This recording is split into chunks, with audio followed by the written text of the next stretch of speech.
ចាសម្រាប់មុខម្ហូបមួយមុខនេះវិញគឺថាសម្រាប់សុខភាពវិញគឺបេះតែម្ដងថែមទាំងមួយឆ្ងាញ់ទៀតផងហើយបើបងប្អូនចង់ដឹងថាតើរបៀបធ្វើនឹងយ៉ាងណាខ្លះនឹងកុំភ្លេចមកតាមដានវីដេអូនេះលំអិតជាមួយខ្ញុំទាំងអស់គ្នាណាជម្រាបសួរមិត្តភ័ក្តិបងប្អូនទាំងអស់គ្នានាងខ្ញុំរចនាចាថ្ងៃនេះខ្ញុំយកមុខម្ហូបផ្លែមួយមុខទៀតនឹងស្ពៃក្តោបរុំជាមួយនឹងសាច់ជ្រូកចិញ្ច្រាំហើយរបៀបធ្វើទៀតផងបើយើងដឹងតិចនិចធ្វើគឺថាងាយមែនតែនចាអត់ពិបាកទេគ្រាន់តែមើលទៅរបៀបទំនងឯងគឺយកស្ពៃក្តោបនឹងមករុំជាមួយសាច់ជ្រូកចាំទៅជំរសជាតិស្ពៃ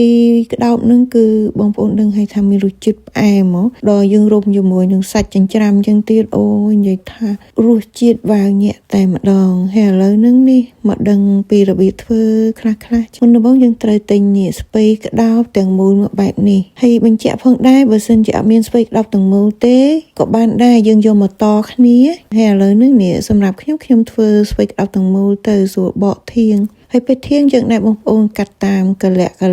មួយធៀងអញ្ចឹងទៅហើយយើងបកណាលើកនេះយើងមូលប្រហែលដុំអីអញ្ចឹងទៅយើងធ្វើតាមនឹងយើងចាប់ផ្ដើមនេះ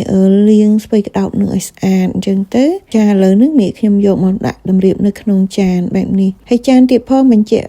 គឺជាចានប្រភេទដែលដាក់នៅក្នុងម៉ាស៊ីនកម្ដៅបានណាពេលយើងតម្រៀបរួចហើយនេះវិញគឺជាថង់ស្អិតចាយើងដាក់ក្របហើយចាយើងរៀងរុំថាកុំទាញមកតឹងណាចាហើយទៅពេលរួចរាល់ហើយទៅនេះយើងចាប់ផ្ដើមយកទៅដាក់នៅក្នុងម៉ាស៊ីន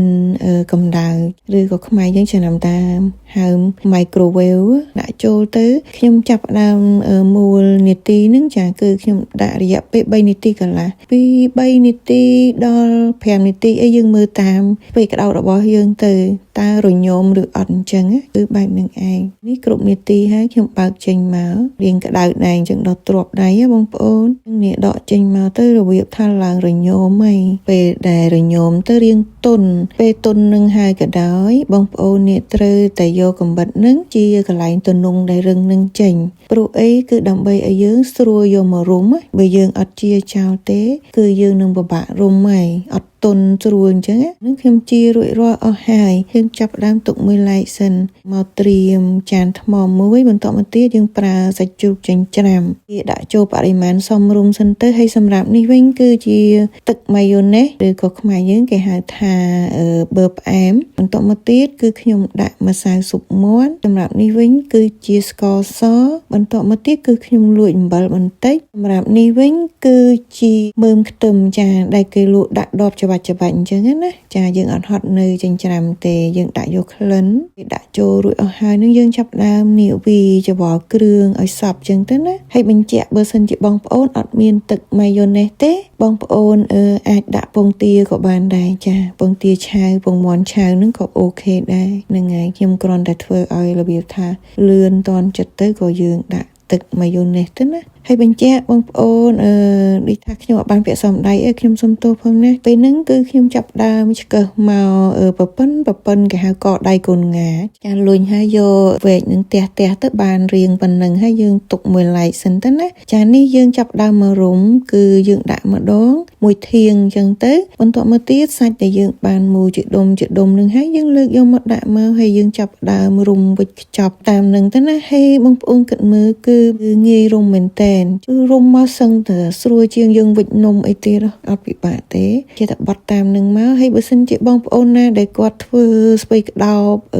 មួយកំណាត់ឬក៏សេះសល់អីយើងយកមកតគ្នាទៅដូចស្លឹកចេកវិចនំយើងតអញ្ចឹងក៏បានដែរអត់អីទេគឺអត់ធ្លាយទេចាធ្លាយក៏ជាតិនៅក្នុងឆ្នាំងនឹងដែរពេលដែលយើងរុំរួចរាល់អស់ហើយនេះយើងចាប់ផ្ដើមយកមកតម្រៀបដាក់ក្នុងឆ្នាំងពេលហ្នឹងខ្ញុំលើកយកទៅដាក់លើចង្ក្រានអញ្ចឹងទៅហើយយើងចាប់ដើមនេះដាក់ទឹកមើលសម្រាប់ខ្ញុំដាក់ធ្វើម៉េចឲ្យរបៀបថាលិចពេលក្តោបរុំនឹងតិចទៅចាលិចបំណាចាំបាច់លិចច្រើនពេកទេបន្តមកទៀតខ្ញុំចាប់ដើមដាក់ម្សៅស៊ុបមាន់រួចរាល់ខ្ញុំដាក់អំបិលចុងក្រោយហ្នឹងគឺខ្ញុំដាក់ម្រេចចូលបែបនេះឯងហើយនេះបងប្អូនឃើញខ្ញុំយកធៀងចាបាក់ហ្នឹងយកមកញាត់គៀនហ្នឹងដើម្បីទុកភ្លក់នៅពេលដែលយើងចង់ដឹងរសជាតិតើចូលជាតិឬក៏នៅយើងភ្លក់បានអញ្ចឹងណាហើយរួចរាល់យើងចាប់ដើមគ្រប់គម្របឆ្នាំងហើយខ្ញុំបើកភ្លើងចាយើងរំងាស់ប្រហែលជា15នាទីទៅ20នាទីដែរតាមទំហំសាច់ដែលយើងរុំណា ហើយពេលហ្នឹងគឺនេះពុះល្អហើយហ្នឹងគឺខ្ញុំចាប់ផ្ដើមភ្លក់រសជាតិទឹកស៊ុបនឹងមើលហើយនឹងភ្លក់បន្លែគឺថាអូយរសជាតិគឺវ៉ាវញាក់តែម្ដងហើយពេលយើងរៀបញ៉ាំនេះយើងចាប់តាម